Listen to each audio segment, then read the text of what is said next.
Olá, alunos do sexto ano. Meu nome é João José Zandrovski Honório. Sou professor de Geografia e História. E o objetivo da nossa aula de hoje é compreender a atuação dos elementos e fatores que contribuem para a formação dos climas e também compreender a influência do ser humano na dinâmica climática.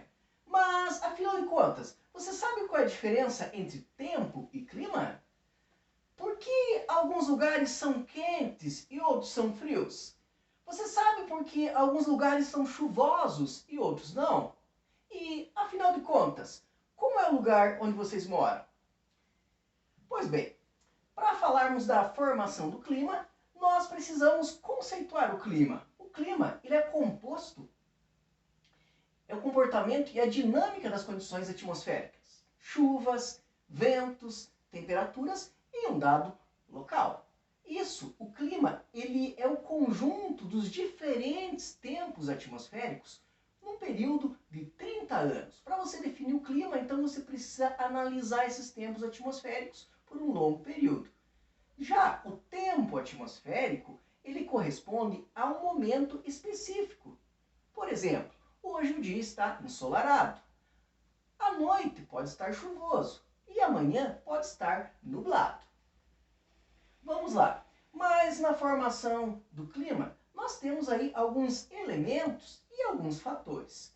Bom, os elementos climáticos é tudo aquilo que nós podemos contabilizar, como, por exemplo, a temperatura. A temperatura, ela é um dos principais elementos climáticos. Você usa o termômetro para obter essa temperatura. E a temperatura, ela corresponde à quantidade de luz, ela é muito influenciada pela insolação, ok?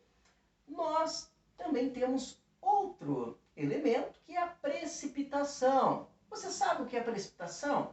Precipitação corresponde à quantidade de chuvas, podendo ser também chuva de granizo ou até mesmo a neve. Outro elemento muito importante é a pressão atmosférica. Mas você sabe o que é a pressão atmosférica? A pressão atmosférica é o peso que a atmosfera exerce sobre nós. E essa pressão atmosférica, ela influencia de maneira significativa na formação dos ventos e também na circulação das massas de ar. Os ventos, eles são aí caracterizados como a movimentação do ar. E esse elemento também pode ser medido a partir do anemômetro. Nós temos agora os fatores. Mas o que é um fator? O fator climático é aquilo que justifica, aquilo que explica o porquê determinada região tem certo clima. O primeiro que eu quero apresentar a vocês seria a latitude. A latitude corresponde à distância em graus em relação à linha do Equador. Desse modo, quanto mais próximo à linha do Equador, maiores serão as temperaturas. Quanto mais afastado da linha do Equador, menores serão as temperaturas. Você sabia que o estado do Paraná, a maior parte está localizada ao sul do Trópico de Capricórnio, contribuindo para que as temperaturas aqui no nosso estado sejam menores se comparadas às áreas cortadas pela linha do Equador. Outro fator é a altitude.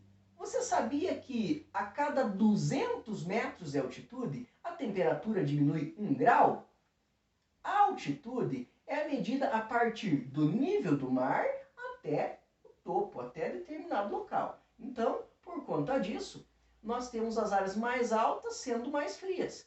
Você já deve ter ouvido falar que as temperaturas em Curitiba, elas são menores se comparadas com as temperaturas de Foz do Iguaçu, que tem as altitudes muito menores devido a estar localizado no terceiro planalto.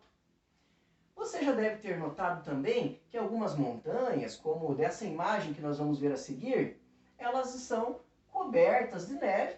Por quê? Porque a Terra, ela aquece por irradiação, ou seja, o Sol aquece as áreas mais baixas e o calor reflete para as áreas mais altas. Outros fatores importantes são eles: a maritimidade e a continentalidade. Mas o que é a maritimidade? O mar demora para aquecer, mas também demora para perder calor. Dessa forma, as áreas próximas ao litoral, elas têm uma menor variação de temperatura se comparadas com as áreas no interior do continente. Então, logo, próximo ao litoral, além de ser áreas mais úmidas, também nós vamos ter uma menor variação de temperatura.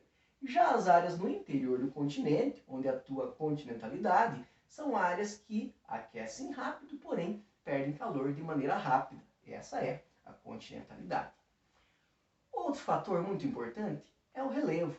O relevo ele pode impedir as passagens, de nuvens e também de massas de ar. Você sabia que o relevo ele influencia até mesmo algumas áreas do clima aqui no Brasil?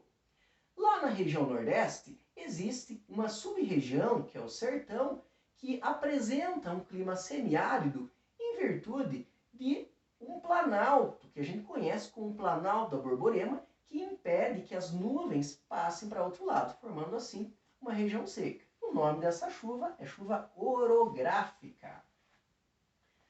Você já ouviu falar em climograma? O que é um climograma? O climograma ele é uma espécie de um gráfico que vai apresentar a quantidade de chuvas e também as médias de temperatura no decorrer de um ano. Então, como você pode observar nesse climograma, as barras em azul correspondem à quantidade de chuva, ou seja, à pluviosidade. Já ali em vermelho corresponde à variação de temperatura durante os meses, como apresenta ali abaixo.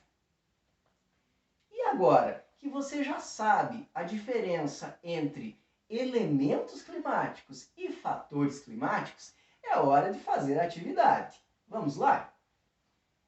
Qual das opções abaixo representa um fator climático? Os ventos? As precipitações? As temperaturas? Ou a latitude? Você tem 1 minuto para responder.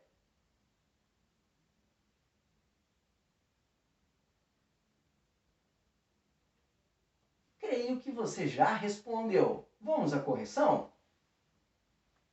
A resposta correta é latitude.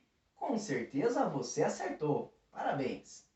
Mas você sabia que o ser humano também pode influenciar na dinâmica climática? De que forma? Bom, tendo em vista que o ser humano ele constrói, o ser humano ele é responsável também por desmatar, ele contribui para a formação das chamadas ilhas de calor. O que são ilhas de calor? Elas se formam nas áreas centrais, onde há uma grande quantidade de prédios, áreas industrializadas, fazendo com que as temperaturas nessas regiões sejam mais altas se comparadas às regiões interioranas com cobertura vegetal. Outra questão é a inversão térmica, que apesar de ser um fenômeno natural, ela acaba sendo agravada pela ação humana, tendo em vista que, principalmente nas manhãs de inverno, quando há uma camada de ar frio se sobrepõe a uma camada de ar quente, esse fenômeno ocorre, fazendo com que os poluentes dispersos na atmosfera fiquem presos nas camadas mais baixas. Outro problema muito sério é conhecido como aquecimento global. O aquecimento global ele é causado pela emissão de gases como o gás carbônico, entre tantos outros gases, que fazem com que as temperaturas venham a aumentar. Esse aquecimento global ele é responsável pelo derretimento das calotas polares, pelo acontecimento de algumas catástrofes, até mesmo tornados, furacões, entre outros. Agora vamos para a retomada de conteúdos. Nessa aula, então, estudamos sobre os fatores e também os elementos climáticos e a maneira que o ser humano influencia nessa dinâmica climática. Um abraço a todos e até mais!